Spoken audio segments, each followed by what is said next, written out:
आता माननीय संजय राऊत महाविकास आघाडीचे नेते आहे, त्यांनी असं स्टेटमेंट कसं केलं हा मलाही आश्चर्य आहे, परंतु हे साफ खोटं आहे. अशी कुठलीही ऑफर आणि कुठलाही फोडाफाडीचा प्रयत्न माझ्या संदर्भामधली जी काही स्टेटमेंट जे केलेलं आहे हे चुकीचं आहे. हो, संजय राऊतनं असं स्टेटमेंट केलंय की या फोडाफोडीच्या राजकारणामुळे तुम्हाला स्ट्रेस आला आणि तुम्ही हॉस्पिटलमध्ये ऍडमिट झाले होते. नाही, मी कशाला हॉस्पिटल, मी तर कालच अधिवेशन संपलं आणि मी बुलढाण्याला म्हणजे आलेलो आहे हॉस्पिटलमध्ये ऍडमिट वगैरे.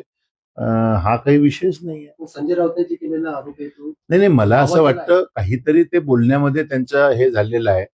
आता ते अमरावतीचं जे मागं विधान परिषदेची निवडणुकीच्या अनुषंगाने जे उमेदवार आजारी होते आणि हॉस्पिटलमध्ये ऍडमिट होते, त्या संदर्भात त्यांना काही म्हणायचं असेल का काय हे मला माहिती नाही, पण माझ्या बाबतीमधलं हे स्टेटमेंट पूर्णतः खोटं आहे. 20 कोटीची ऑफर आली का तुम्हाला? बिलकुल नाही, अशी कुठली ऑफर येत नसते.